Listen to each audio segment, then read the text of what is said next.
Nyan yang le komen-komen nyan yang dari Malaya. Urang tak kah kah jenuh bangka damai Aceh. Ha? Bangka damai Aceh jenuh kat sampai teruk ba ni Aceh Malaya komen-komen no dewa kana jauh rumah. Pakak menang kah jenuh wadai damai kakak. Kah berakan laut teung kalau am thom ko. Hana tengok ke berakan bahawa rakyat yang bimpun merdeka laut teung berakan. Ha? Hana kata untung jenuh. Kak kena ancam-ancam anak bangsa jenuh. Kiban hai komen anak bangsa ino yang Malaya kritik. Putra ka lakukan awakah ino yung Aceh ino ke bangsa Aceh. Putra yang kakak pegot. Nya perlu baik kritik jani bangsa Aceh na luar negara ino. Ka gabu putoi negara.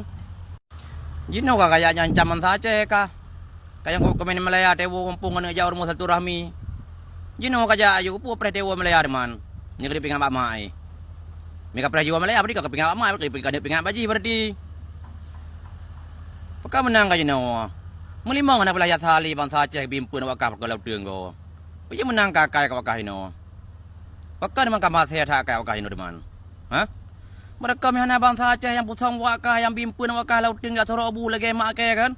Habis payah gelo dah dengan grip matau berdiji ke pajaro ya pengen ro ya celok abu wakah laut teung payah ka dum. Sampai leh pegak budi bar moh ke ya. Di pegak pistol nang ke cane uut. Nang yang kubuk janggut i marhum. Janggut ka putih. Gepempul le orang cik ke berkah ke Bandung. Makan jina wakah kaya ancam-ancam dum. Kaya ancam ni bangsa Aceh ni Malaysia jino. Putra kelebih dah wakah orangnya. Dari dah pangkat kah bumua pajuh tengah si ulat pajuh si tengah. Bumua grup si tengah.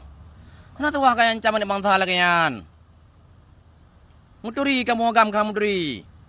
Butuh ya wakah wagam. Mana pegah kamu wakah ke wagam. Menyakah orangnya wagam orangnya nak kata untung yang berakang berselamat le rakyat lah kampung. Gebibu le masyarakat kampung mereka orangnya kapa sejahtera anak bangsa be buat ini Malaya. Di mana trip nang Aceh jarak wakah jarak partai wakah orangnya putra anak je ni bangsa bahkan merah berulen bangsa kaduk Malaya orangnya hana bui kampung. Nganggur menuh hana bui kampung. Orangnya malah kancam anak bangsa kah orangnya. Hana kata untung melimang berakon. Lautan kamu som bangsa yang pusom kah berlindung kah. Bimpun ke wakah. Orangnya kan ancam ni bangsa wakah. Ikem limang tang yo ke hayu. Menya kena turi ke anak sepo anak nya anak rubibu kampung kan kajak naro bak mantan DPRK berarti bagi semua naro main naro kan. Mantan DPRK Pidijaya Jaya Ulim. Beh. Kadang nyemak ke yang bimpun gang ke bang bantu gang nyemu bimpun gang nyemun pusong gam. Orangnya drop wakah ka kajak ancam nang bangsa nang pumurusami. Tan sang udip nyoy kah mati-mati kali. Kerada kan jangan bangsa. Kebekah kamu nyo bijih-bijih ya ke boleh. Ban wakah orang yang mupeng nak kuasa orang kaya jangan bangsa. Piu, mutuah piu. Kerada ka pegak-pegak do bukan pia nang groenan. Kendar ker makasih bangsa Aceh baraya Aceh.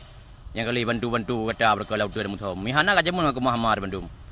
Le tak beratu jeno wate kadame. Ka bekar bangsa berkat di laut tu lah ke bantu bangsa melimong terima kasih. Bersih ke dengan selamun.